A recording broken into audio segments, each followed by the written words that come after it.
il n'y a pas le froid et la climatisation au Burkina, je me disais qu'avec une bonne moyenne, ça aurait été facile d'obtenir une bourse et de pouvoir continuer mes études. Mais cela n'a pas marché.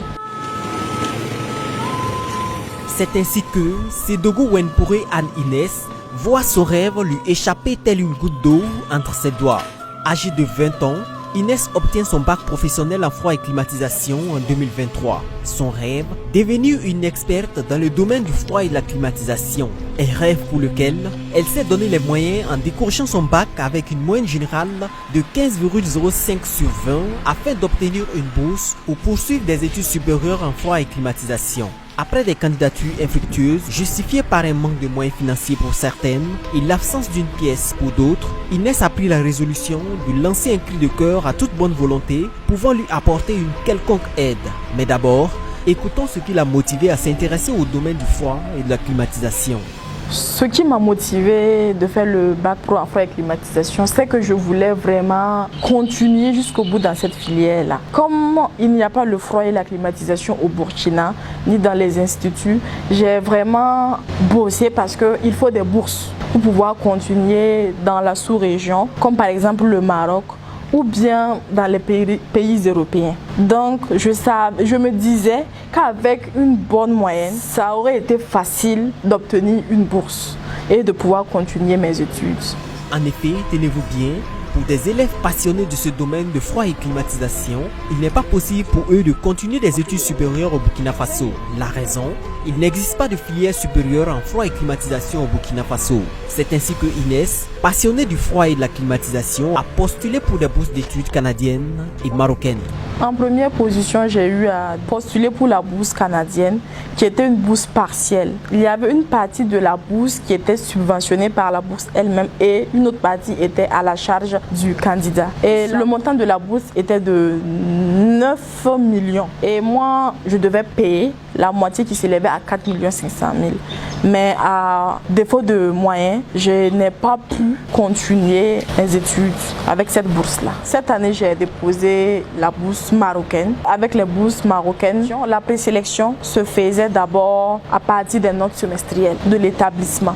Avec le bac professionnel en froid et climatisation, il y a eu un retard parce que nous avons effectué un stage. Pour remplir l'une des conditions, c'était d'emmener les bulletins. À cause de ce retard-là, il n'y avait pas d'abord de bulletin. Donc, je suis allée avec un relevé de notes et une note explicative. Mais malgré cela, ils n'ont pas accepté mes papiers parce que la condition n'était pas remplie. Lorsque j'ai reçu après le bulletin, le délai pour les dépôts était déjà passé. À défaut de l'obtention d'une bourse, les seules issues qui se présentent à cette jeune femme, c'est de s'orienter dans une filière autre que celle tant rêvée ou simplement de commencer à travailler dans une entreprise. Et nous savons tous les difficultés qu'on rencontre pour décrocher un emploi de nos jours. Parce que vu que les bourses que j'ai déposées n'ont pas marché, il y a la possibilité que je puisse travailler dans les entreprises. Mais c'est pas ce que je désire réellement. Moi, je voudrais continuer et vraiment percer dans cette filière-là, c'est ce que je souhaite. Je ne veux pas, au fait, me pencher sur une autre filière, une autre orientation, parce que je n'ai plus le choix. Moi, je veux faire quelque chose qui me passionne, quelque chose où je me sens à l'aise.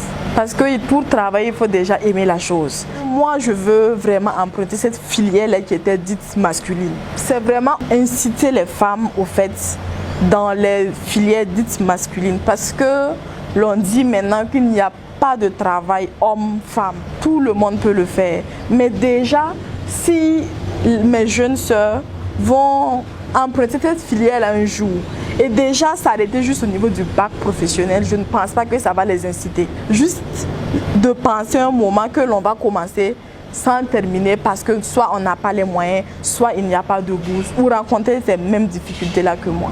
Ce n'est pas du tout intéressant. Une occasion pour Anne-Inès, la passionnée du froid et climatisation, d'interpeller les autorités compétentes à jeter un regard sur ce domaine combien important, mais qui est toujours à l'état embryonnaire au Burkina Faso. Je voudrais interpeller les autorités de la transition à créer les filières froid et climatisation dans les universités publiques et les instituts afin d'encourager, d'inciter ces jeunes-là qui veulent approfondir leurs connaissances dans cette filière froid et climatisation-là. C'est vrai, notre pays veut atteindre l'autosuffisance alimentaire, mais s'il n'y a pas des jeunes, de la main-d'œuvre pour conserver ces aliments-là, que ferions-nous? C'est vrai qu'il y a déjà des devanciers et je salue leur mérite, mais il reste beaucoup à faire. À défaut de l'ouverture de ces filières ici au Burkina, l'État peut faciliter l'accès ou octroyer les bourses aux jeunes pour qu'ils puissent postuler et pouvoir approfondir leurs connaissances ailleurs et revenir travailler dans notre pays. Face à cette situation qui l'accule, elle n'a plus le choix que de lancer un cri de cœur. De tout cœur, je lance un appel à toute personne et à toute bonne volonté qui peut m'aider ou m'accompagner à ce que je puisse continuer mes études supérieures en froid et climatisation. Il n'est toujours pas tard pour cette jeune femme de vivre sa passion. Il y a des personnes de bonne volonté avec des moyens dans ce pays ou même hors du Burkina capables de permettre à cette jeune femme de réaliser son rêve, d'étudier sa passion, de percer les mystères du froid et de la climatisation, de représenter le Burkina l'un de ses jours à des rendez-vous internationaux. Dans le cas contraire, elle serait dans l'obligation de revoir ses ambitions à la baisse, voire son rêve s'échapper comme plusieurs jeunes en effet. Et cela n'est la prière de personne. Nous avons besoin du froid. Avec ce réchauffement, on a besoin du froid pour les aliments, on a besoin du froid pour les outils informatiques, on a besoin du froid partout. Et franchement, moi je pense qu'il faut inciter ces jeunes apprenants-là à continuer dans cette lancée-là. Boama TV, l'autre télé by ProOrg.